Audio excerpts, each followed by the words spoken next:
Hello, and welcome back to Black Inventors and Innovators, New Perspectives. This is part of our week-long webinar series, colloquium, seminar, whatever term you really want to use for it. I'm Arthur Demrich, Director of the Lemelson Center for the Study of Invention and Innovation.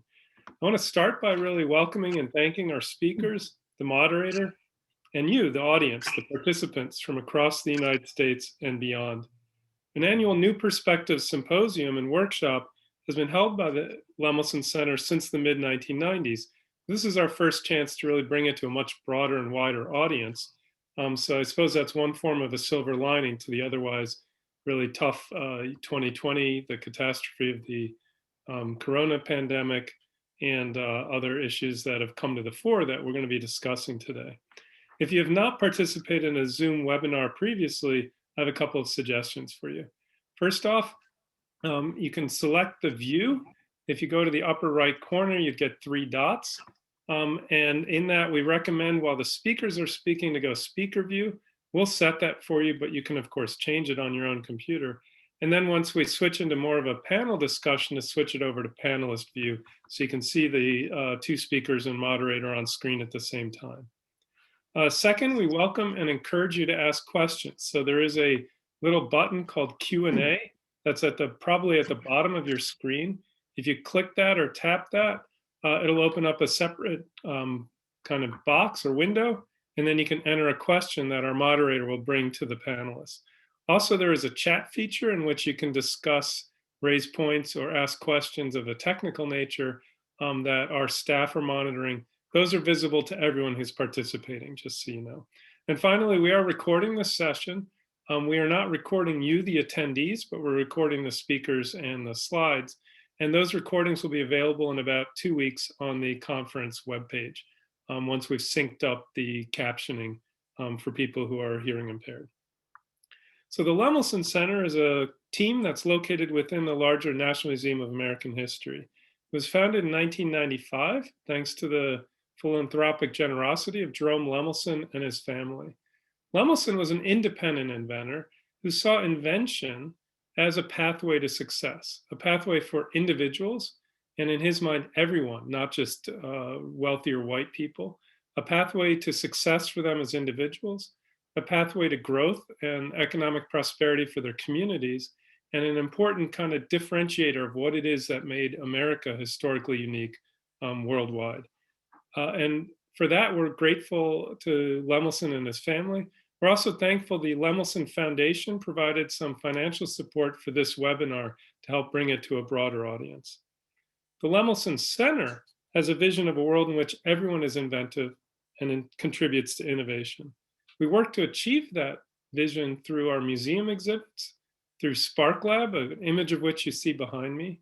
That's an in-person, hands-on activity space and invention lab in which children and caregivers get an opportunity to really feel what it's like to invent and the process of invention. That's housed within the National Museum of American History and at 9 network sites in a growing network of physical spaces. We're also now bringing those activities online through Tinkercad and Instructables, and shortly to Roblox. Throughout, our goal is to really recreate what it is to be an inventor. And we do that based on the research and archiving work of the center as well. And from its very beginnings, the center has had a particular interest and focus on inventors of color and women inventors. So on telling stories that are less well known, hidden, or even historically erased. And so this seminar is in fact a piece of that work that we say, what are the new stories? What are the new ways of approaching the recording and capturing of the history of Black inventors that will be important to shaping how in the future we write and think and talk about who inventors are. On Monday, we heard from the historian Ray Fouché and the economist Lisa Cook about a history of damaging myths concerning Black inventors and some key ideas for new research directions, including reconsidering to some degree what we mean by the word inventor. Yesterday, we heard a more sociological and even social political analysis of some of the gaps and reframings needed to better develop the pipeline of talent and pathways to success for Black youth. Our call to action this week is to use history to identify what is causing such inequalities in the invention and innovation ecosystems and address how to bring about change. And so that brings me to today's session from two active and successful inventors talking about their experiences. So I'm delighted now to introduce my colleague, Monica Smith, who will moderate this session. Monica is the head of exhibitions and interpretation for the Lemelson Center and has been project director and curator on several major exhibitions at the museum, including Places of Invention and its predecessor, Invention at Play. She has published widely in museum studies and in the history of technology, including work on the history of the electric guitar, on the role of place to invention innovation, and on drivers of creativity more generally. Monica, over to you. Thank you very much, Arthur, and welcome everybody. We're so pleased to have you here with us today for our session number 3, which is about Black inventors and innovators at work. I want to start by introducing our first speaker, Dr. Tyrone Granderson. I'll give a brief bio about him, and then he'll present for about 20 minutes. And then next, I'll introduce our second speaker, Dr. Tahira Reed Smith, who will also present for about 20 minutes. And then I look forward to moderating discussion with them and incorporating questions from you, the audience. So please do enter questions in the Q&A box. So with that, let me first say what an honor it is to introduce Dr. Tyrone Granderson, who holds multiple Chief Technology Officer positions, including at Pearl Long-Term Care Solutions, the Telehealth Market, and M Street X. He's also the board chairman of the Data Driven Institute, a public health nonprofit focused on using data for social good and positive change. His work in database security and privacy has been internationally recognized. In addition to relational data privacy and security, which are big issues these days, he has created and successfully led research and product initiatives in RFID data management, privacy preserving mobile data management, private social network analysis, text analytics, and healthcare management systems. He's been very busy, in short. Dr. Grandison's career started as a software engineer in Jamaica. He received his bachelor's degree in computer studies from the University of the West Indies, and then both a master's in software engineering and a PhD in computer science from the Imperial College of Science, Technology, and Medicine in London. He's authored over 100 technical papers, co-invented over 47 patents, and written a couple of books on privacy and trust management. So with that introduction, Ty, I'm going to turn the floor over to you. Thank you. Thank you, Monica. It's always shocking to hear that bio. I get tired just listening to it. We need to shorten it somehow. It's an honor to be here. And it's an honor to have this forum. So I want to thank the Lemelson Center for actually doing this. So far, the sessions have been amazing. I've had the opportunity to attend all of them. So in terms of my journey and the roles that I've had over the years, I've had the pleasure of being everything from, a software engineer to an inventor, scientist, researcher, commissioner, executive, ambassador. And at the core of all these roles, I am still passionate, I am creative, I still have a curiosity about the world, and I'm still in touch with my inner explorer.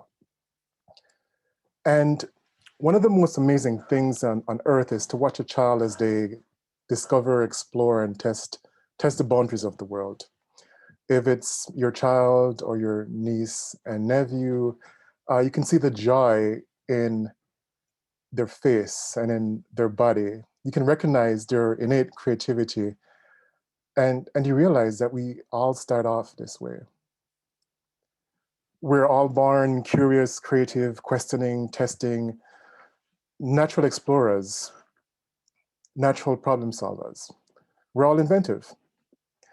And we all have the potential to be inventors.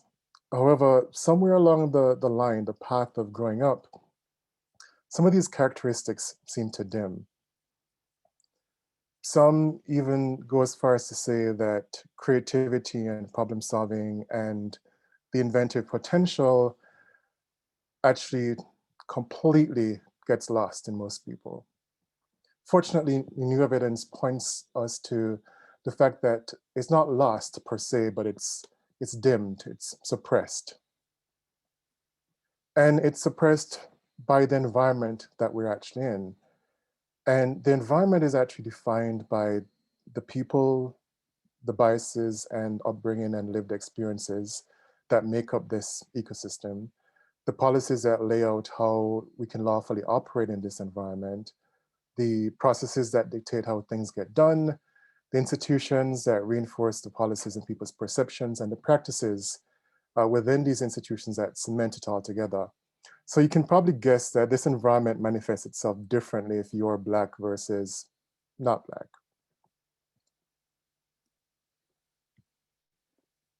This is something that I've heard echoed throughout the previous sessions, and by now everyone should be on board with the fact that the US invention environment is founded on institutional racism and institutional sexism.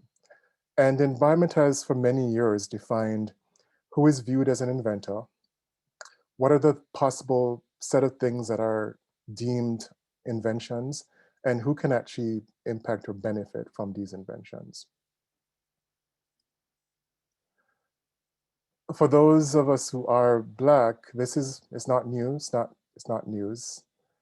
And the hard truth is that you don't have to do anything or have a particular mindset to actually be an agent of the system.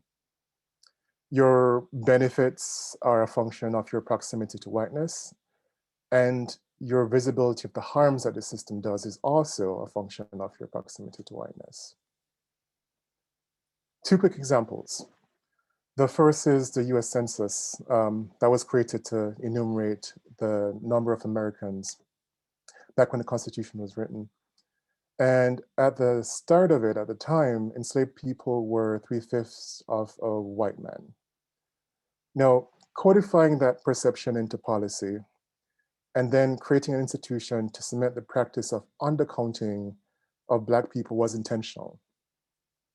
It fractioned the personhood of enslaved people, it reduced them to property, and it endorsed enslavement as the basis for the creation of a formal racial state or union.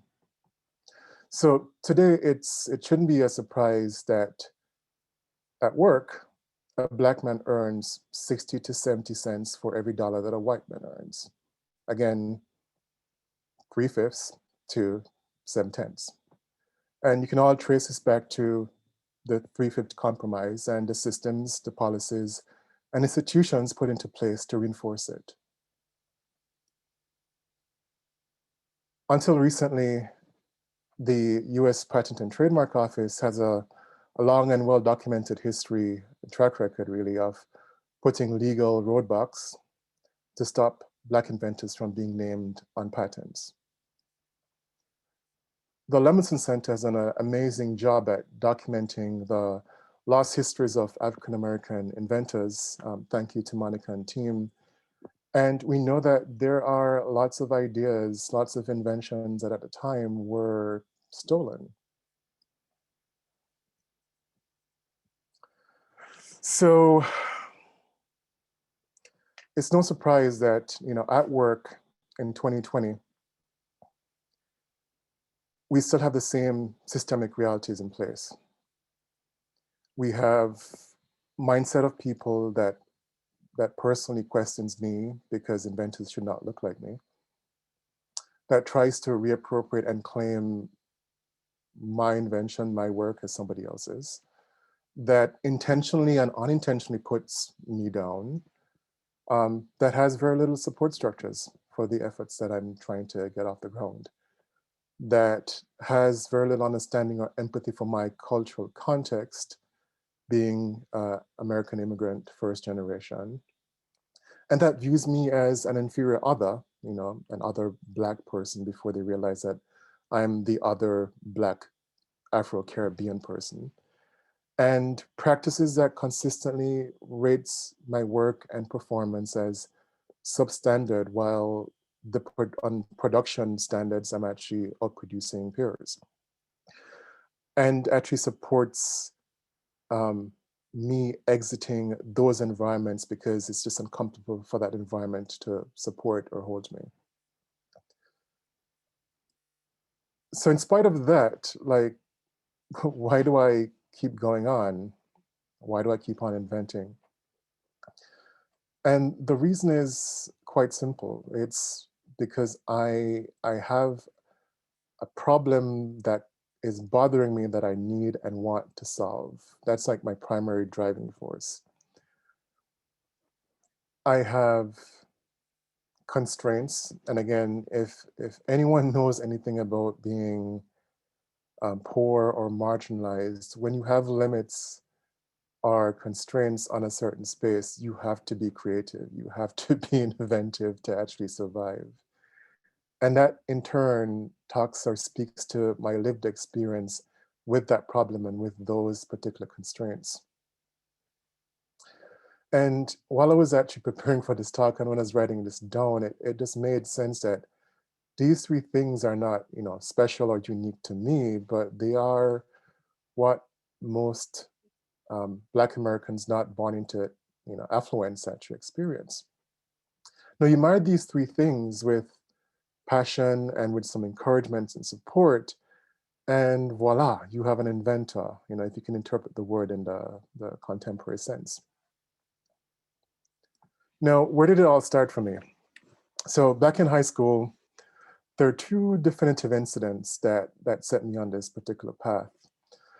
The first was when I entered my final year biology class, and my teacher told me that, the things that I learned 2 years ago had changed, and now there are new facts. And, I had to forget everything that I learned 2 years ago. At first I was very upset, right? Did they lie to me and they couldn't maintain the lie anymore? Like, was this like the case of Santa and the Tooth Fairy all over again? It's very traumatic. And the second was sort of an epiphany where I recognize that the world is dynamic and that new things are being discovered and created all the time. And when my teacher asked if I wanted to be a part of a research project, my mind was blown. You mean that I could be the person that created something new? Wow. The second incident was my first running program. I'm going to date myself here. I'm probably already dated. It was written in the basic programming language, and it was a hangman game. And I was essentially turning green pixels into whatever color and manipulating like this thing that was empty before into a conduit for someone to actually use it to play a game. And to me, that was magic. And I was a magician. And then I started thinking about all the other things that I could make real out of thin air and thoughts. And this set me on the path to invention. And I quickly learned the difference between invention, the act of bringing things in a novel way together that didn't exist before, innovation of actually creating value by applying those things to meaningful problems, and technology, the application of scientific knowledge for a practical purpose. And this led to a path of not only inventions, but as Monica said earlier, of patents. And for the most recent invention at Pearl Long-Term Care Solutions, I'm going to walk you through quickly the process that I've taken to get to the end result. For most people, the invention process looks similar to this. You observe a phenomenon, you brainstorm, you prototype a few solutions, you experiment, hopefully lots of them fail and you get one that doesn't, and then you improve. And when you're ready, you actually launch. So the problem that I'm trying to solve in my latest invention is, as a senior, trying to find long-term care, the process itself is time-consuming, it's labor-intensive, it's manual, it's frustrating. And there are tens of millions of seniors in America right now, with 10,000 people, turning 65 every day. So the problem itself is going to be significant, and the American paradigm, the American construction paradigm of policy paradigm of thinking about families with children is going to shift pretty quickly, is shifting pretty quickly to one of how do we support infrastructure for seniors, right? So I recognize, and we recognize that this is a really important space that we have to sort of address pretty soon. The constraints was that there's already an existing model that people used that was horrible, but they still use it and no one is complaining about it. The provider, the people that are providing these facilities have no standards, so it's very difficult to find a uniform way of communicating with them. The consumers don't initially understand the language spoken in the space, and for the most part, there's a learning curve for the concepts as well. And when you're navigating the processes involved with the application procedure, it's very difficult.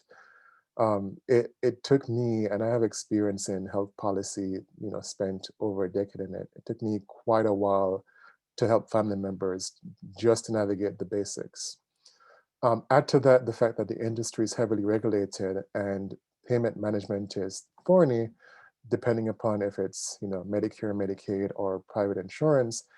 And you have the makings or the box, the defining box of a solution that looks really difficult, almost impossible. And that's what I like to focus on. Now, myself and the team, the leadership team for Pearl, we each had experiences with our loved members, with our grandmothers and parents, trying to find them homes. And firsthand, we know the pain that they were experiencing, that we had to go through. And it's been staggered over the years, over like 5 years to most recently 6 months ago. And the experiences are all the same. Like nothing has changed in that time period, even though there is this demand, this need.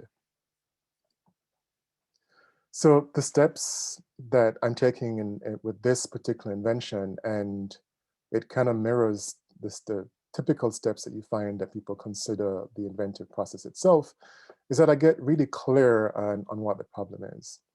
So I redefined my initial problem statement to the point where it's almost horribly researchy and scientific. I know exactly what I'm trying to optimize, who the parties are involved. I know what the functions and the constraints are. I then start talking to users, to people that are experiencing this pain, because I recognize that my experiences and experiences of the leadership team are just not enough. They're not going to be representative. So I do this to actually get what the characteristics of the solution should look like. And then I craft out like, what would it mean in terms of software to be built? And then I put it before the users to ask for feedback. And again, iterate and improve, release the first version. And then it's a never ending process. You go back to step 4 and you get more feedback and you go through it again. So the final product, which is going to be released, and it's currently in the, it's an invention, but it's currently in the patent process. There is a distinction. And it's going to be released in Q1 next year, is a user-friendly booking engine between consumers and providers that does not see the consumer doing anything outside the platform. So everything is seamless and streamlined in the application process, and everything comes to them. And the platform is actually built on characteristics of trust and empowerment on both sides. So the good news is that in my current engagements, in my current roles, I have taken all the best lessons from my prior experiences. And that means that now I am focused on culture. I am focused on building high trust and inclusive cultures. And I'm focused on creating teams that are diverse and that have high psychological safety. Because that's what I would have wanted coming up. That's what I know makes for really good teams. And that's what I know leads people to actually be their most inventive. When it comes to past challenges, you can probably guess at this point. The two most significant ones are people who could not get over their own biases to see me as a human being that, you know, has potential and thoughts and some value to actually contribute, and organizational practices that discounted the value of my insight, well, initially at least.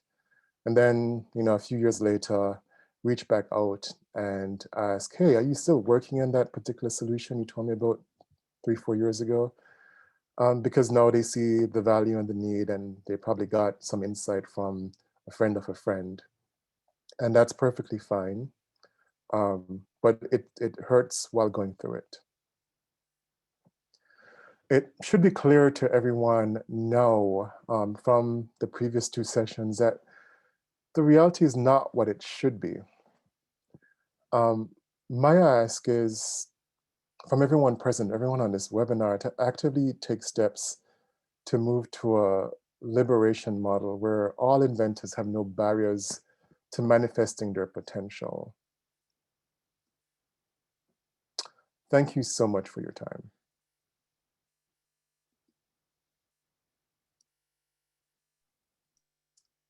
Wow, thank you, Ty. That was really powerful. I know we're going to have a lot of great questions coming up after Tahira speaks, but let me go ahead and just thank you again. And now, in turn, it's my honor to introduce Dr. Tahira Reed Smith, Associate Professor of Mechanical Engineering and Director of the Reid Lab at Purdue University. Reid stands for Research in Engineering and Interdisciplinary Design. Dr. Reed Smith's research interests include product and conceptual design, decision-making and behavioral psychology, and integrating human judgments into the design process. With the Reid Lab, from what I counted, she has at least 47 publications. Dr. Reed Smith received both her bachelor's and master's degrees in mechanical engineering from Rensselaer Polytechnic Institute. She received her PhD from the University of Michigan in design science with mechanical engineering and psychology as her focus areas. Before coming to Purdue, she was a STEM Future Faculty Postdoctoral Fellow in the Department of Mechanical Engineering at Iowa State. Interestingly, Dr. Reed Smith also received national acclaim for patenting a childhood invention, a double Dutch jump rope device. Her idea led to 2 grants from the National Collegiate Inventors and Innovators Alliance, which is now called VentureWell. And during that time, she exhibited her device at the Smithsonian's American History Museum, which is when I first met her. And her story about this invention has been featured in 2 children's books. But obviously she's done a lot since then, and we're just so pleased to have her here. So with that introduction, please welcome Tahira.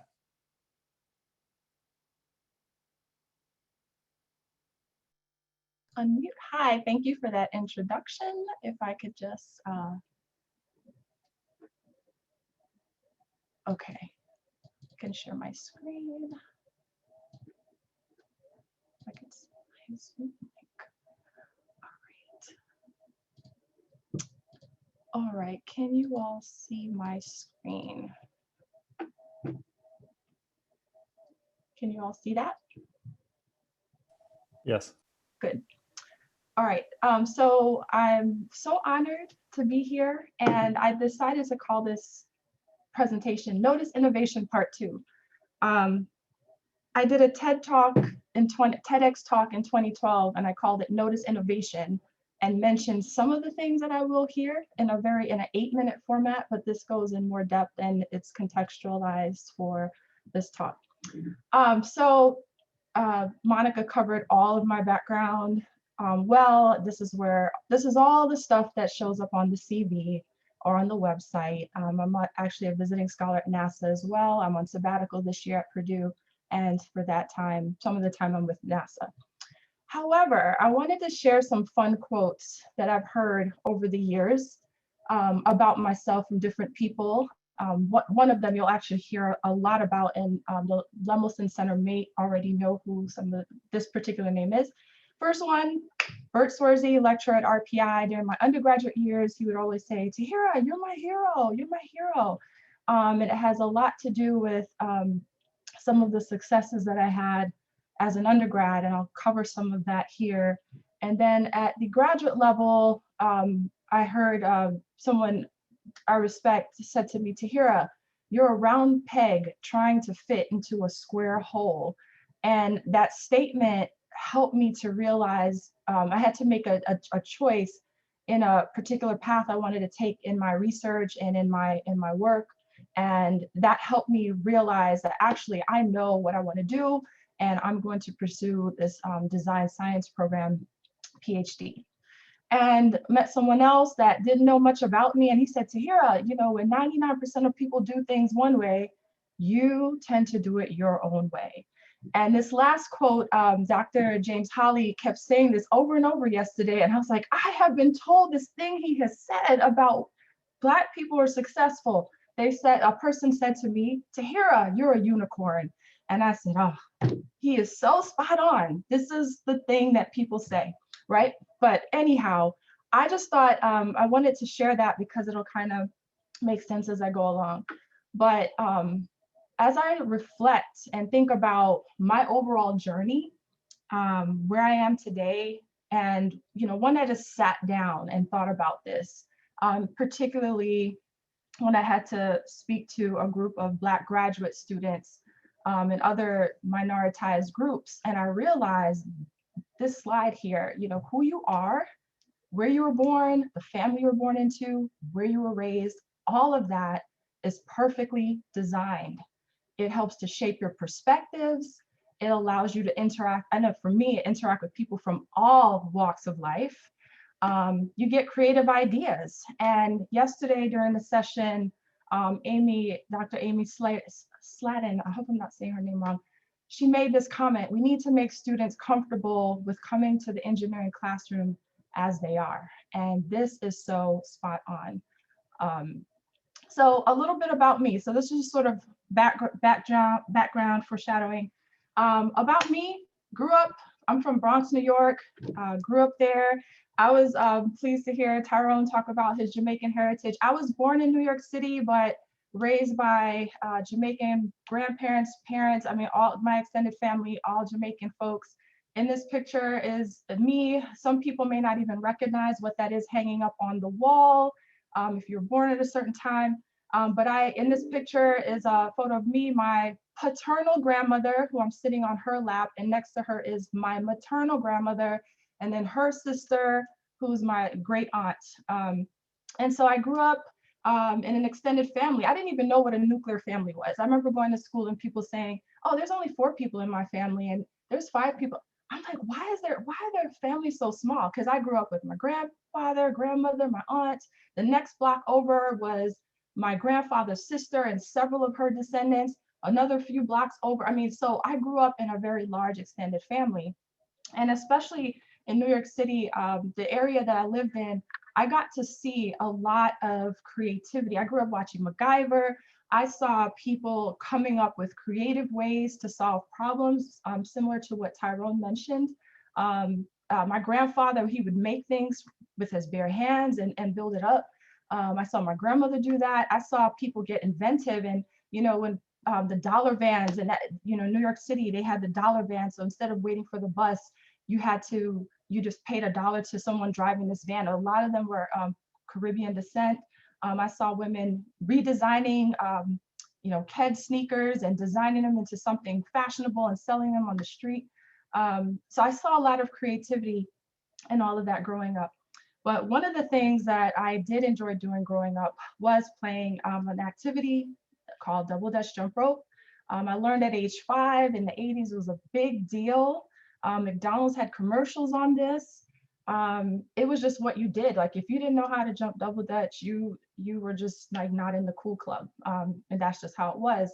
But I was an only child at the time. Like, yes, I had an extended family, but I was the youngest and I was the only child.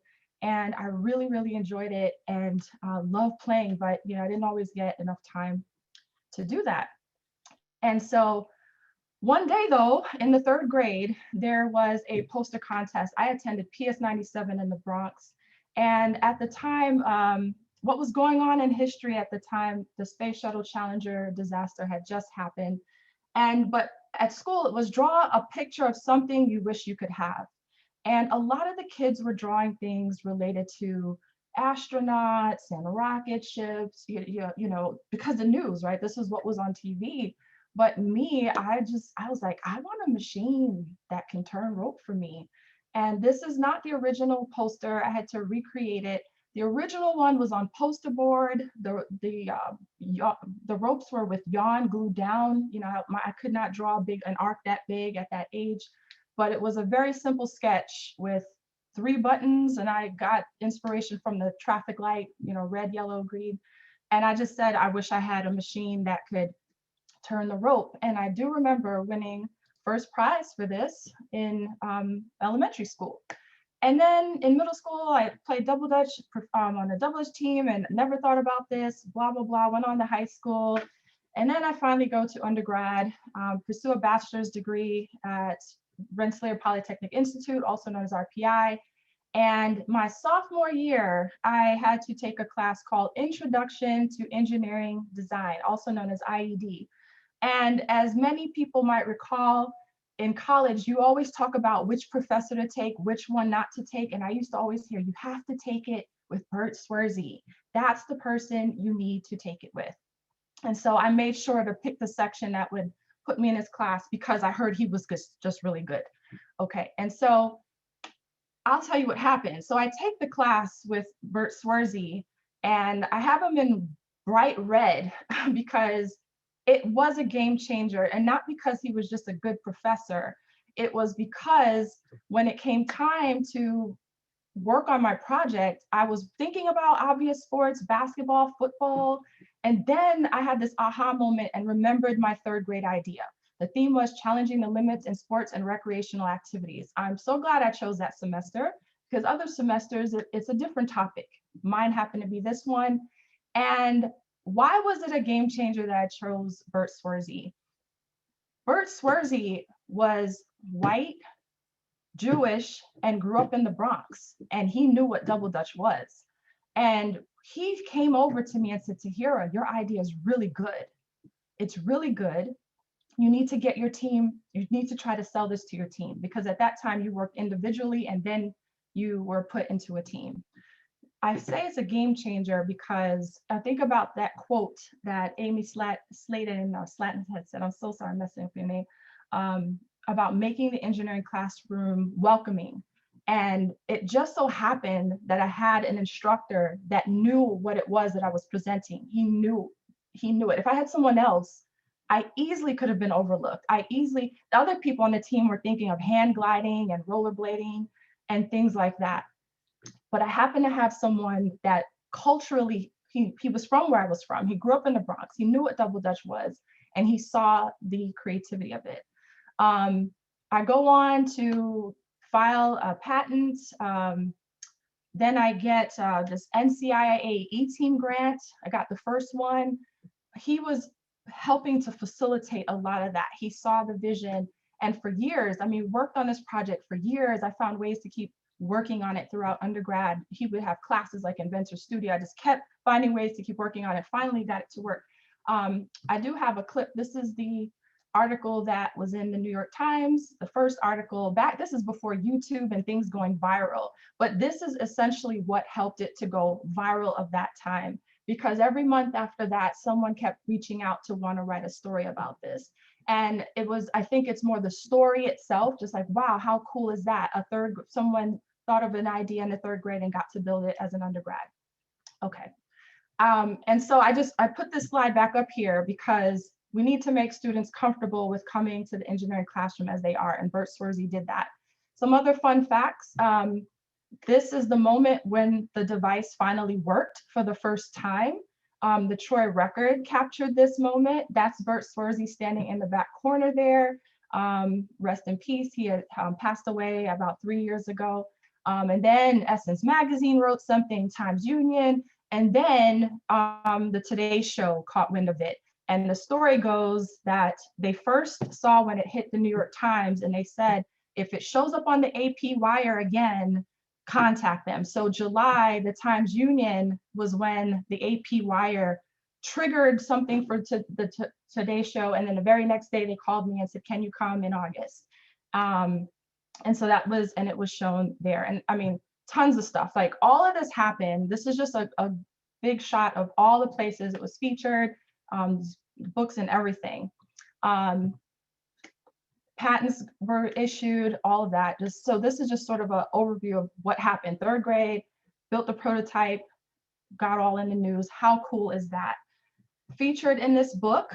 And I'll tell you what, this happened, you see the dates on this, years ago, right?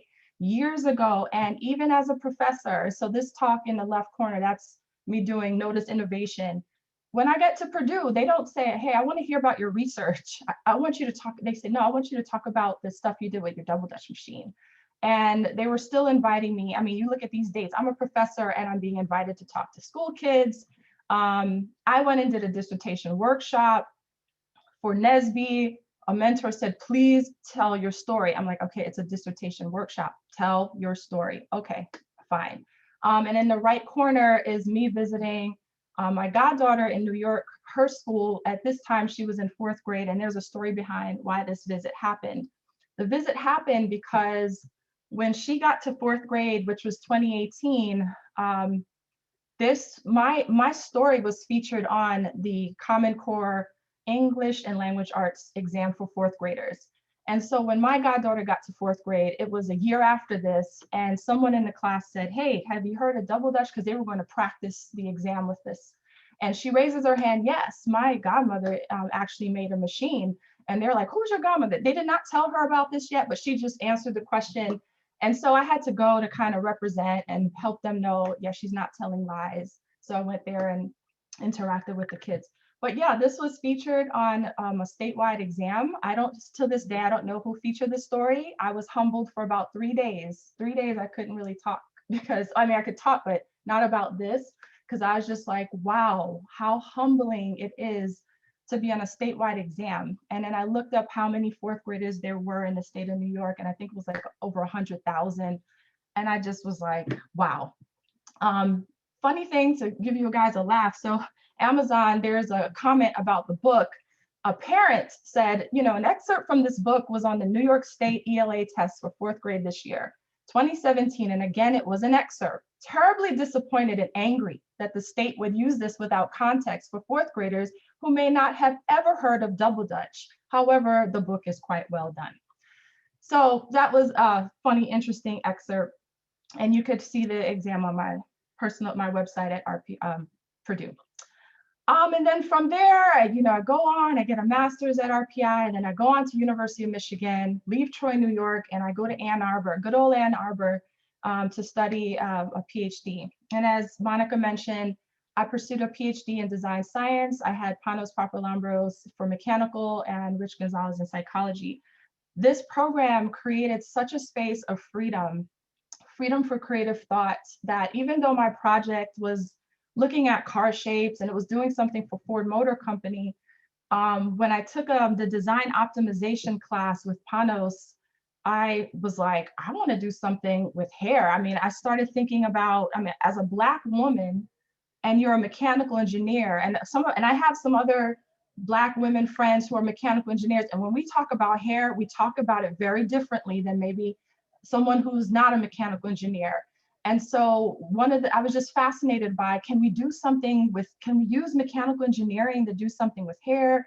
And my first attempt at it was very difficult, was can we come up with ways to optimize the hair care? Can we model it? So the objective in the class was you had to learn how to create models of systems that interact. And so I was in charge of styling, someone else was in charge of damage, and how do you model damage? And I forgot what the third person was. And so we had to each work on these components and look at how they interact. I tell you, trying to mathematically capture some of this, like styling, like how do you capture that, was very challenging. Yet it gave us, we had an opportunity to explore this. I was in a space where it was not shut down. I wasn't shut down. It was actually celebrated. They thought it was kind of neat to see something different being done, instead of, how do you optimize, the way, a backhoe digs into the ground or something. Just something very traditional mechanical engineering. Again, going back to that quote, I'm this round peg trying to fit into I just don't fit the square holes. I just don't. And so I never did projects. And this snapshot tells you a little bit of other things that I've done. So this item in 2002, this is a project that myself and a Black female engineer did as master's students. She's actually a professor now at Georgia Tech as well. We were taking a kinematic synthesis class, and like we have to design some type of 4-bar mechanism that performs a task. So we said, let's try to figure out how to turn high heel shoes into flats. Can we come up with a 6-bar or 4-bar, some type of mechanism that can get a high heel shoe to collapse down? And this happened in 2002. And I remember her name is Tahira Harris, and she said, we should really try to do something with this. We should try. And then we sat on it. And then maybe like 4 years ago, someone came out with a collapsible high heel shoe or something. I was just like, oh, we should have did it, right? And then there's some other things that I've done as a professor, looking at just different things that a mechanical engineer typically does not do. And then the bottom right, the last two things I'll talk about are things that have happened as a professor. And so yeah, I go on, I'm a professor at Purdue, associate now, I have this lab. And the ideas that I had as a grad student, there's some things I just could not pursue as deeply as I wanted to, but when I got my own lab, I could. And so broadly speaking, these are the areas that my research covers, and I love acronyms. Monica said one, the Reid lab does stand for Research in Engineering and Interdisciplinary Design, and then these are the 3 thrust areas of my research. All of them have some kind of acronym or some catchy way of describing them. And so several projects that I have, one of them that I like to call the beauty of mechanical engineering has to do with how do we look at something called heat damage. This is something Black women have complained about, particularly natural hair, that if you have your natural curly hair and use a flat iron too much, it causes these permanent structural changes in your hair. And women on YouTube were just trying to figure this out. They're online and they're like, okay, how do you do this? And they're coming up with these experiments. And I'm like, well, gosh, mechanical engineers, we know about heat transfer. We study this stuff. And this is something that we understand. And so I got a collaborator at Purdue who has a heat transfer lab that she could look at heat transfer at the nanoscale.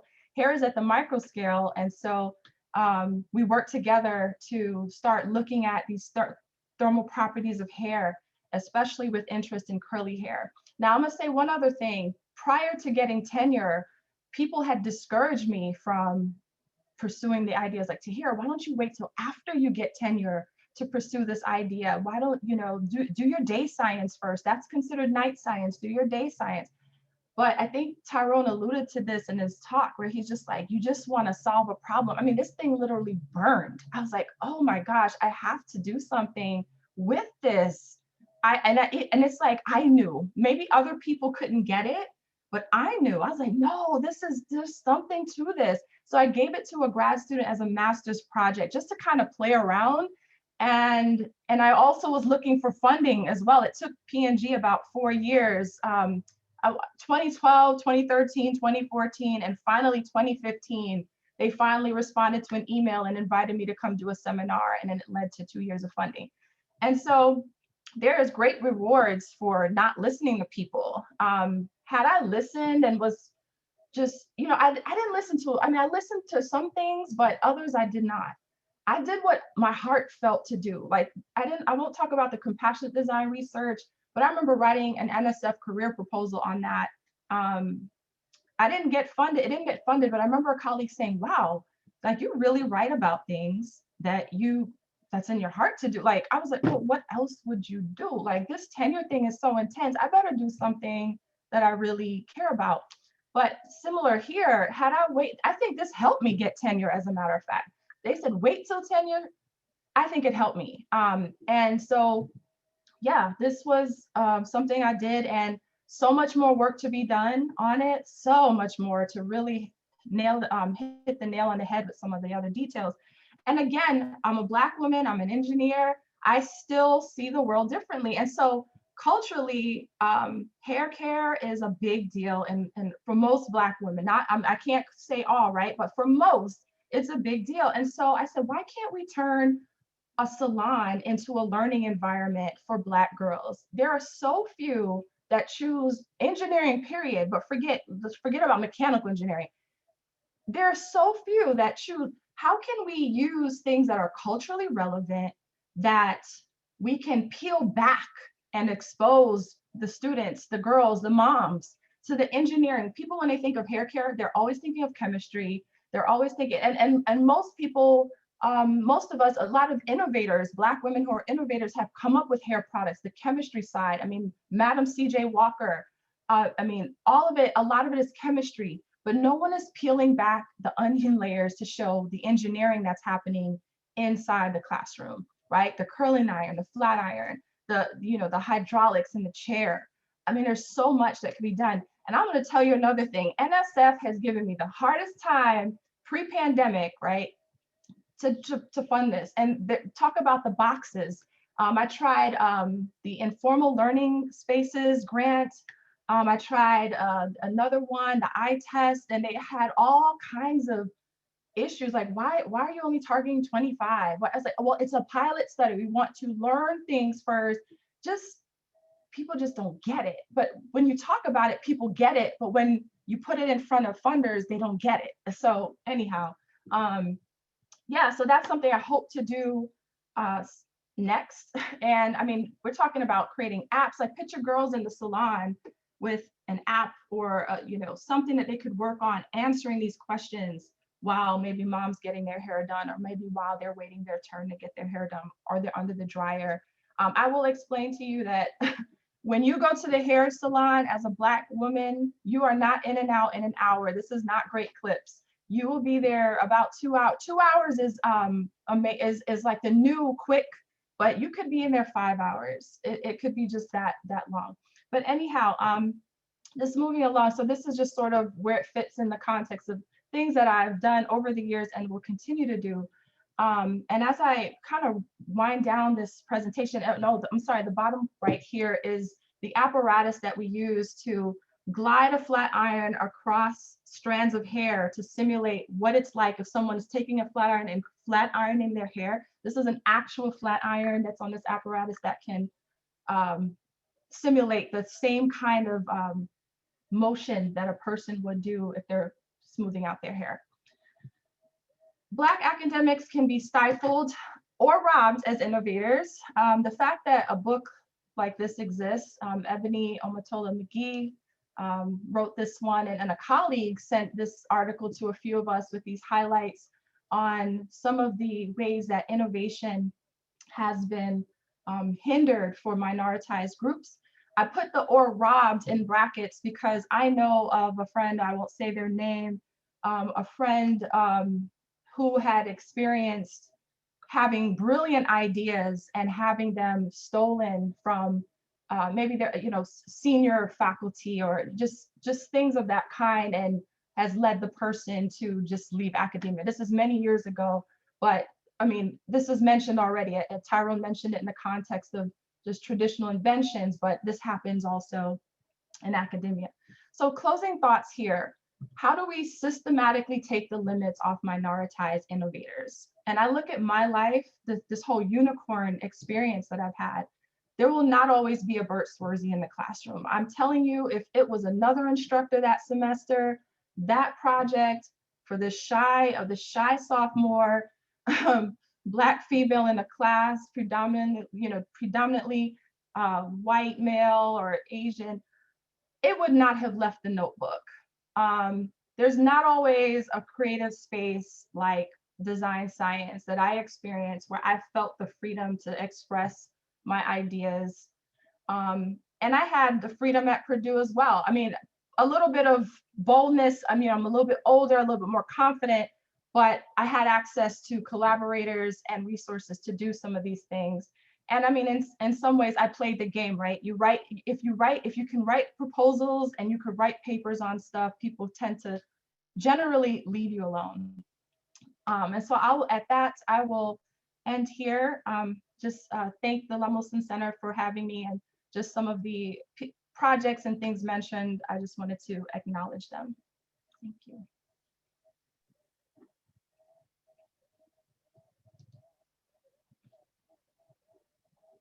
Wow, once again, very inspirational. And if we can have Ty return here I think we're going to have a great discussion because I know I have like 5 pages of notes that I took while you two were talking, and we had some great questions in the Q&A, a lot of which actually overlapped with things I was thinking about. So hopefully we can address everyone's questions.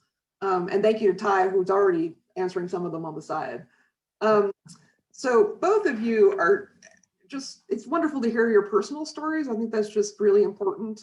And the honest truths about the difficulties and the challenges. But one thing that's a very clear through line for both of you is sort of the role of mentoring and finding someone somewhere who believed in you and supported you. Tahira, you talked more about that. But I was curious if we could kind of break it down into a couple parts, which is first, you could both talk a little bit about childhood mentoring, not so much in saying like this is your career path, but in making you feel like you could do things, that you had that kind of support for, or did you? You know, if you didn't, that's an important issue too. But were there people in your life who, you know, saw your particular skills and interests and talents and fostered them, and did that sort of lead to your career? And then we'll talk a little bit about mentoring later on in your life. But if you wouldn't mind talking about childhood a little bit more. Tahira, do you want to start since you were? Sure. So yeah,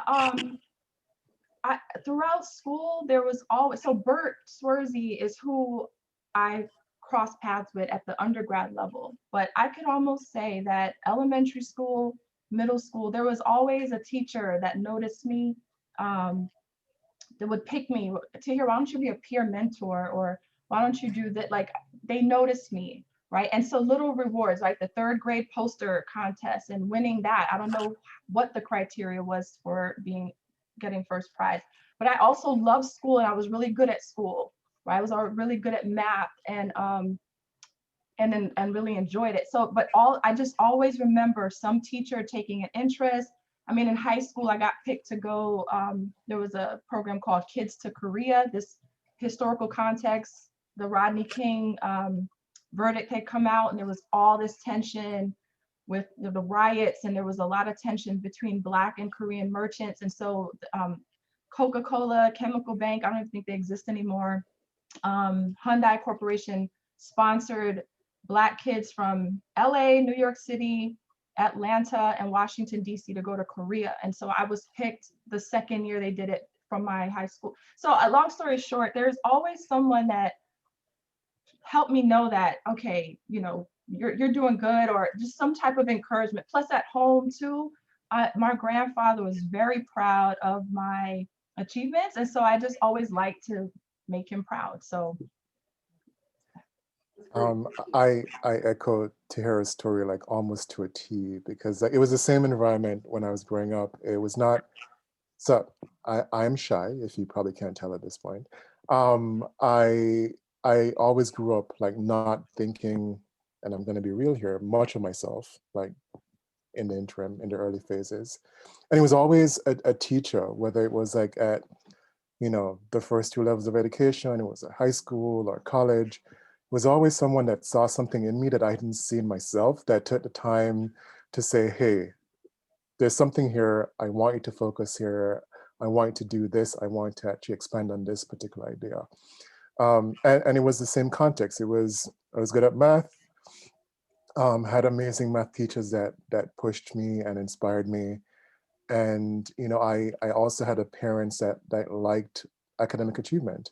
So, so when everyone pushed me to actually like do good at this thing and that thing, it was just like, you get home with like a small little plastic trophy that says like, you know, you're number 1 in XYZ. And that made my parents proud. And then that fueled my teachers and fueled them. So I was in this like spiral of like family and mentors from school, just always wanting to see more, right? More that I didn't see myself.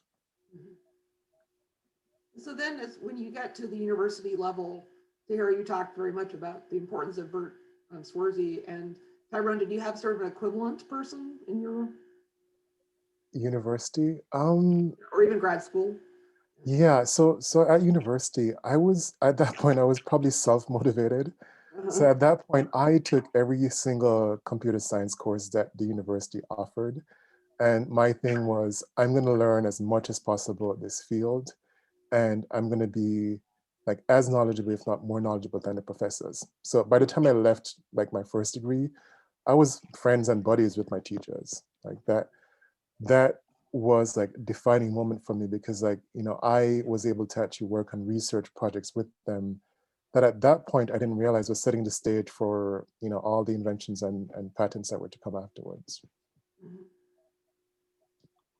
And from that experience, how have you both translated some of that into your own work as mentors now, that people look up to you and call you obviously for advice and ask you to come speak and all that? What do you find is most impactful in terms of, you know, getting others to see themselves like you now see yourselves thanks to mentors? Yeah, so I would say that the experience that I had as an undergrad really helped solidify my interest in design. And Bert Swersey was also a serial entrepreneur, and he had several patents. So he had this spirit of, I mean, Lemelson, I mean, he's had several NCIA ETs. I'm sure if you go to the certain people, you say Bert Swersey, they'll know who he is, because he just had that level of engagement. So when I became an instructor, and I was actually the course supervisor for Introduction to Mechanical Engineering Design, Innovation and Entrepreneurship at Purdue in the ME department, I brought that same kind of, I want students to have a pleasant experience with design, because sophomore design was pivotal for me. I also tell students, bring your whole self to the project, because I remember being that shy girl on the team, and you know, one guy's talking about hand gliding and rollerblading. I was like, I don't know anything about that stuff. But because I had an instructor that was like, whoa, this is cool, push it on your team, that gave me a little oomph. So I try to cultivate that, and whenever we have opportunity to push students to go beyond the class, hey, if you think this could be a business idea, go on and pursue it. I've also even included activities to promote real team building, not the run-of-the-mill, okay, everyone do this little activity like the trust, what is it, the trust test where you Trust fall fall. back in the trust fall. I literally say every culture, every people group, they know how to do a couple things the same. Sit down and have a meal together. I literally give students credit to take an hour and spend $5 to get a beverage, non-alcoholic. I have all these rules, the time of day and everything. Sit down and get to know your teammates and basically humanize them. Because a lot of times what was happening is you form these teams, some of them organically got to know each other, but others just, you're just the person in charge of section A, and you're the but you saw the impact when you saw the write-ups come back, and the way students were like, oh my gosh, my teammate won like 10 surfing competitions, and this one speaks 5 languages, and it really helped them to see each other. And I do this for my entire class. We're talking 300 students in a spring semester. They're doing this, right? So some of those experiences, because I had positive experiences and because I know how important it is for every voice to be heard, I really try to push that. Everyone in the room, bring your whole self. I don't care if you're from, you know, a farm over in Wisconsin to, you know, someplace in the city. Bring all of that, because that's, to me, where innovation can happen. So. Ty, do you have anything you want to add? Yeah, so just quickly, yes to everything Tahira just said. My current stance is that, you know, I'm an open book for anyone that wants to connect, that wants not a mentor, but like more of a coach, so to speak. And you know, I'm trying to do several things in my mind all the time. I'm trying to figure out, how do I enable people, and how do I connect them to resources or circles or, you know, networks that they don't have access to, so that they can actually like just do good and just, sorry, cliche, just pay it forward, right? So my job is to hear what you're doing, tell you like how you can improve it, see the value in it, figure out how to actually enable you for the next step, and then connect you in with the people or networks that can actually like move you up. Now, both of you are obviously very bright. And even if you didn't have a ton of self-confidence or weren't told by, or were treated as other because you were different than what teachers or society expect of the bright young things that are going to do great things. How do you reach those kids who, I mean, at some level, you clearly caught people's attention early on, right? And teachers want to take you on. How do you find those other kids who may have really creative, great ideas, but maybe they aren't good at math, so there's not as quick a direction towards something like engineering? Or how do you define invention, innovation in a way that's more diversifying and more people can participate? Yeah, the thought I have about that is I know there's research, there's colleagues that I know in like engineering education and in that realm, that there's questions about how do you assess people? You know, these standardized ways of assessing success, they have limitations. Maybe it's not their performance in math. Maybe you provide something else for them to express themselves. I mean, you hear tons of stories of people who became successful entrepreneurs or just creative at something when they got older, but maybe in school they were not the best, right? But how do we, that's sort of question, like, how do we systematically unlock that creativity? And how do we get out of this box of, okay, well, you're good in school and math, right? Someone that draws attention, how do you purposely go to the one that, let's say, is not the most attention grabbing? I think a lot of this is systematic and has to be reversed. There's a lot of discussion on this happening. Yep, agreed. I mean, I think so we're lucky that we were good at math, but like creativity and the inventive potential is not limited to only people that have like a proficiency for math, right? So what I do is, it's like whenever I get an opportunity to actually talk to kids, I always like to find out what their passions are and what problems that they intimately like know or experience that they really want to actually fix or have fixed. It's like an inquiry-based learning model that we need to actually flip towards. Because like when you do that, you kind of recognize that every single person has the potential to actualize their inventive potential and become an inventor, right? Because they're gonna actually put their entire selves into a particular stream that they're going to find a solution for. They're going to find like a pathway that they love doing, whether it is like creating a new music form, or whether it is actually creating a new type of food or a device, or it's solving like a really small problem using a new process. Like all of those things are inventions, right? Mm-hmm. So when you find these great people, as I assume you do for your lab or your workplace, how do you foster then and sort of encourage that continued sort of mindset of being open to lots of different ideas and perspectives? How do you achieve what you said you called this high trust and diverse teams with inclusive cultures and high psychological safety? Ty, can you talk a little bit about what that means and just how you form a team and what you sort of look for and try to foster? Yeah, so what I look for is character, like at the very core of it, right? And passion. So when I say like a high psychological safety environment, what I'm talking about is being in a team where you can, as Tahira said, you can actually bring your full self to the team. You can actually make a mistake and know that you can admit to the mistake, and everyone views it as a learning moment, a teachable moment. You know that if you need help or you actually need to learn something, that the team has your back. Like, you know that this unit, whatever happens, you're all going in the same direction with the same mission because you all believe in it. And no matter what happens, you just come together, you collaborate, you talk, and you know the individuals there and you trust them such that nothing scares you. There's no fear there. Mm-hmm. Right. That's what I mean by like a high psychological safety environment. High trust goes for me with empathy and transparency. in terms of, I'm gonna tell you exactly the way the world is. I'm gonna tell you everything that I am actually experiencing, everything that is coming from the sides, is coming from above, is coming from below.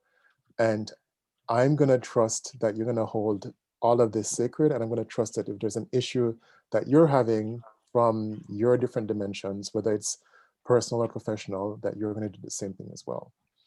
Right. And it goes towards creating those like real relationships that Tahira was actually talking about, that completely transforms the way people interact and completely transforms the work product that you produce. Right. With those teams so far, and I've had opportunities to actually do this for the last like 5 years. I mean, the most transformative, like, I wouldn't say groundbreaking, but like has meaningful impact on people's lives. Like everything from, you know, I want to do or create a solution that helps food truck vendors figure out where to go for optimal sales, of course, pre-COVID, right? To helping people with disabilities kind of navigate the space around them in particular cities that were not built with them in mind, right? And it's all because you had these teams with this safety and this trust at the very core of it, that we're able to ask difficult questions and have difficult conversations and know that it was going to be okay. Anything you wanted to add to Tahira based on what you were saying earlier about how you try to build sort of trust within your teams? Yeah, the only thing I would add is, yeah, just I'm big on humanizing people and giving students permission, because what I've learned about students at the college level, and that's a whole nother issue, the way that we have higher education set up, there's such a grind for the GPA and for the grade that I knew that if I put a grade on it, they do it. And I gave them permission to, and I know it's one of those homework assignments that you should get 100 on it. It's not hard to do. So I gave them permission to do something so fun and so not engineering, like go to Chipotle for an hour, and I put limits on it. I gave questions, because if people are just so awkward, I'm helping them with some questions. Some students were like, wow, an hour was too short. Some went 2 hours. They enjoyed it. So I think it's sort of giving students permission. And then the other thing is, it's a large class, so I have staff, and then trying to impart to them the mindset to have when they're managing students. Even things like, okay, if the deadline is Friday and they have something low quality, give them till Monday, because the push for the deadline makes no sense. If they can't do a good job for Friday, give them till Monday, because at the end of the day, this is a design type class and everything builds on the other thing. And I'm big on telling them, do not stifle creativity. Like, so it's tricky because you have different staff that come with different understanding of design. Yeah, but anyway, I just try to encourage humanizing the process, humanizing the people on the team, and trying my best to take the boxes off.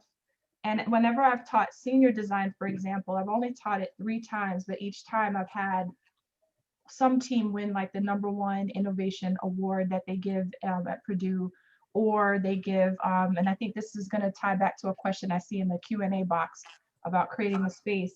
I don't do anything. I literally don't do anything. All I do is give them a lot of freedom to explore their ideas. Like fall 2019, for example, the theme for my section was beauty, innovation, and human-centered design.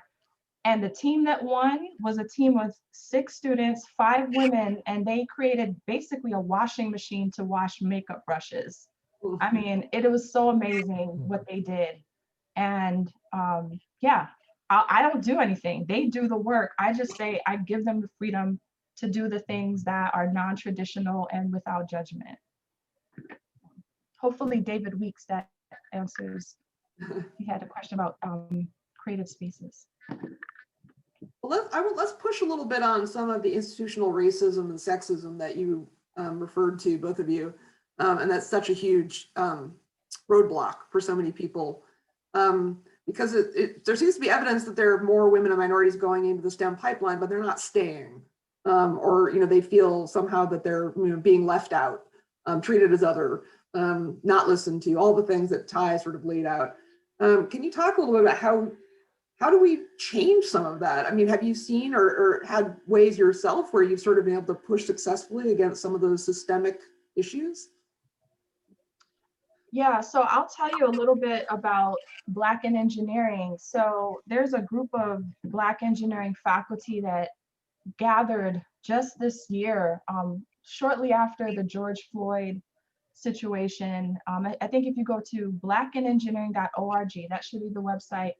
We have a call to action that we put together to try to help with anti-racism in the university environment, at every level, from the university-wide, faculty, graduate students, undergrad staff, all of it. It's sort of, the key is being able to acknowledge, like actually the opening of it is like, before we do anything, can you acknowledge, can you say and acknowledge what is wrong, what has been happening? Yes, someone, thank you, Eric, for pulling that up. Can you acknowledge, okay, let's not even talk about racism for a second. Let's think about a relationship, a married relationship, maybe a friend. If you wrong somebody, the first step towards healing is to acknowledge what you did, to talk about what you did, and to start the process for correcting or adjusting what happened. And I think the biggest problem that we have, I mean, even in this country, is there's not a top level down acknowledgement to start the process of healing. And it permeates in every sector of society. It's not just academic. I mean, everywhere you look, you can find the same thing. And I mean, if we had a whole session talk about America, the Great Invention, and if you want to talk about things like the design thinking behind how America was created, it was never designed with Black people originally in mind. It wasn't. We're survivors that happen to still be here and we're thriving, but not widely enough. As I think Dr. Holly mentioned yesterday, just because there's unicorns doesn't mean that everyone's doing great. But okay, let me just pause for a second. No, I completely agree. Like the experiment was not designed for Black people and for women. And the beautiful thing about a system, being a computer scientist, is just like systems go on and propagate irrespective of whatever the inputs and the machinations inside are, right? So we talk about like, how do we combat the systemic inequities that are at the root? Well, it's basically one of America's original two sins. Like the first was American Indian genocide and the second was slavery, right? And both do not have an accurate telling in any sort of educational context here in the US, right? And both, as Tahira was saying, are not recognized. And if you don't recognize it, you can't start to address the problem. So similar to Black in engineering, there's also a Black in computing, and there's a Black in robotics. Like there are a lot of these initiatives that are just focused on, this is a systemic issue. And here are all the different segments and factors where, the system itself is biased against us. And here's what you need to do to actually change it. So what we need to figure out is, who are the people that are currently in power that have these levers of policies and practices and the ability to actually change everything from how people are evaluated for their DIE work to how tenure is actually done, to what support mechanisms you have in place when somebody comes into a work environment. Like all of that at a system level needs to change. So like I believe that work, and forgive me for this, is more important than changing the hearts and minds of non-Black people, because hearts and minds depends upon someone having a common truth and a belief that they find value in me, they find value in my life and my existence. No, I prefer to make the system legislate good behavior and legislate them not being biased or prejudiced, right? So that's my takeaway, and I'm going to stop there because Tahira was going to say something. No, I'm just like that. You said it. You feel that was perfect. You captured that very well. I have nothing to add to that. I mean, this is sort of on the speculation side, but do you feel like the recent political, movements with Black Lives Matter and all that, which of course have gone on before, it's not like this is new, but it's gained more traction among, shall we say, white populations than it had before. Do you see that as an opportunity or a tool that somehow you're already finding is opening dialogue? Because it seems like dialogue is sort of at the core of this, of really understanding other people, where they're coming from, and being open to their perspectives. Yeah, I mean, it is opening up dialogue. I'm just hoping that it's a movement and not a moment, if that makes sense, and that people are actually open to the continuing conversation and open to, like, what I forget the person that said it yesterday, was just like open to the fact that as a non-Black person, you have to be comfortable with being uncomfortable.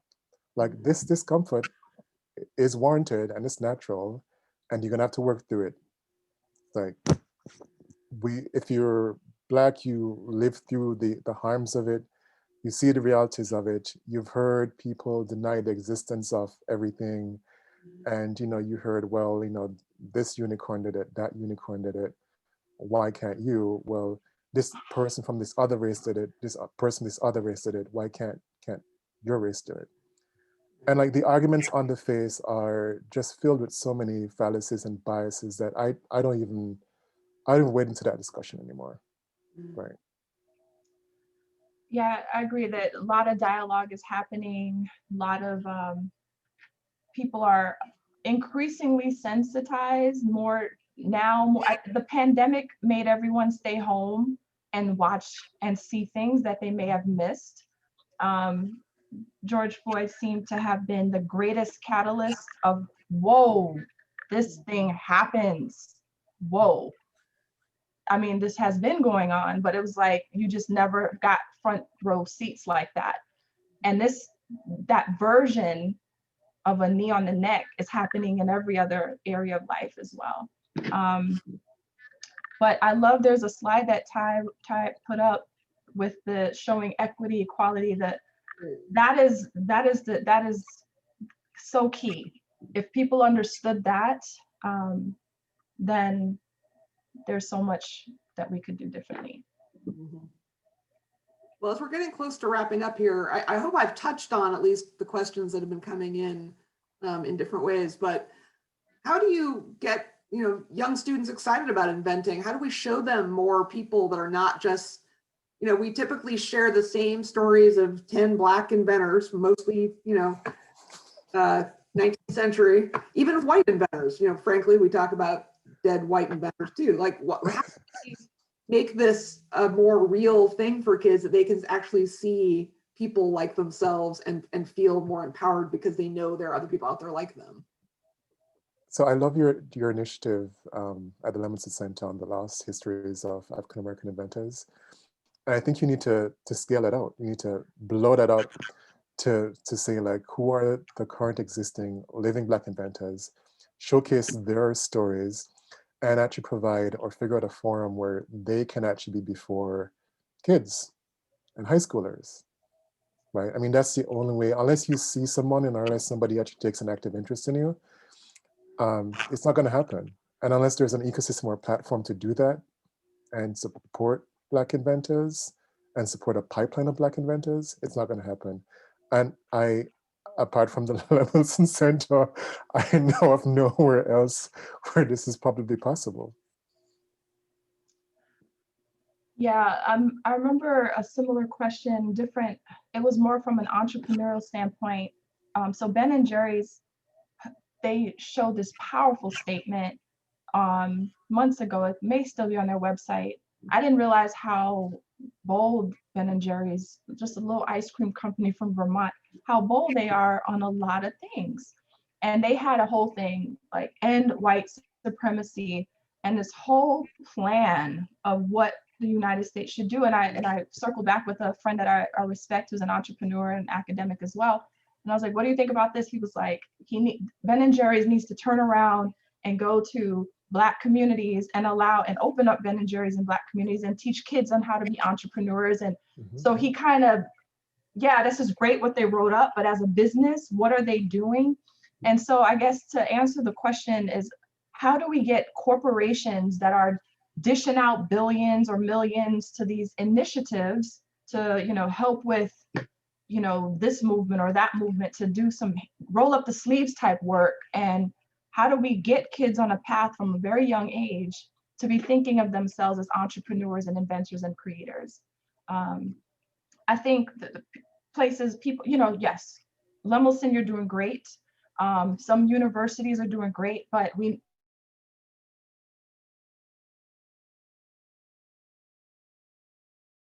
corporate energy supporting it as well. Yeah, I'd be remiss if I don't bring up the fact that a lot of these initiatives ring hollow to me, because it's all, you know, this initiative where we're putting up like this small amount of money, you know, $100 million compared to like me making $100 billion to address this particular problem that is being overseen by a gatekeeper that has no network in the community, that is probably going to shove it out to people in his network that are going to be people that are trying to do the good thing or think they're trying to do the good thing, but with no access and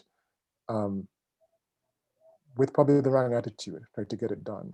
So, I mean, I want to see initiatives that have community members being co-creators, that have community members as staff and have community members as leaders of these initiatives, right? Otherwise, it's just like another difficult phrase, white liberal facade of like, you know, I'm not as bad as like the overtly racist person out there who has KKK on their hat. Yeah. Well, as a white woman, I can definitely say, you know, here I'm moderating this session, right? Like, and I can, you know, sympathize, but I can't empathize, right? Like, but, you know, I hope that you two and others who are participating in this great conversation, and I'm sorry I couldn't get to everyone's questions, but I hope that you will let us know if there are ways we can broaden what we're doing in terms of documentation and dissemination. It's a hard road. For many of the issues you discussed, that these stories have often been overlooked, undervalued, pushed aside, or just ignored. And so finding the documentation, you know, finding ways of archiving all this is challenging. And yet Lemelson Center for 25 years and counting is trying to do this work. But we're a small scale, you know, operation. So any thoughts you have to share with us after this webinar would be greatly appreciated. And with that, I think I'll just give you both just one last moment to say anything that you just want to feel like you want to wrap up with for our audience. You want to go, Tyra? No, go on, Tahira. I'll just say, yeah, we really need to get systematic about identifying the non-unicorns, because there is a lot of innovation that's being overlooked because maybe that kid is quiet, or maybe they don't jump through the hoops that was given to them. Not everyone can afford, say, Montessori education, which I understand to be a great learning environment for kids unlocking their creativity and just coming alive. Not everyone can access that. How do we get the kids what they need? Oh, it feels like a big mountain, but well, hopefully it's not all on your shoulders. yeah, but it's just sort of like, it's frustrating. It's frustrating that this is so wide of a problem still in 2020, right? Yeah, I mean, I just want to add that every child that you interact with is an inventor in making. Yeah. Right. And treat them as such. Don't look at their circumstance or pigmentation, so to speak. Those are things that inform like the context of what their passion is and the constraints they have and what they want to actually like invent. But it doesn't define them and define their limits as an inventor or how far their inventor potential can actually go. Right. So changing that mindset is the first thing I want to actually say. And the second thing is systems. Right. focus on changing the systems. Well, I cannot thank you both enough. This has been really insightful and powerful. As I said, I've just been taking notes and trying to listen and just take it all in. So I really appreciate your time, and thanks very much to the audience for your questions. Again, I apologize if I didn't get to all of them. But I just want to really share a heartfelt thanks with our speakers and all the attendees. Also thank the Lemelson Foundation, which is our program sponsor. And I did want to mention, because this book has come up in every single session so far of our webinar series, I recommend again this book, Black, Brown, Bruised by Ebony Amatola McGee, because it sounds like that is a really, if there's one to read, everyone has mentioned it. And with that, I encourage attendees to return tomorrow, same time, same place. You have to register if you haven't already, so please do so you can get the link. But tomorrow's session will focus on commercialization in institutions. And the featured speakers are Kara Swanson, Professor of Law and Affiliate Professor of History at Northeastern, Shantavia Johnson, Associate VP for Entrepreneurship and Innovation at Clemson, and moderator Crystal Marie Moten, who is the Curator of African American History here at the National Museum of American History. So thank you again, and best wishes, I just can't say enough about how much we appreciate Ty and Tahira's time today, so thank you. Thank you. Thank you. Well, tomorrow, I hope.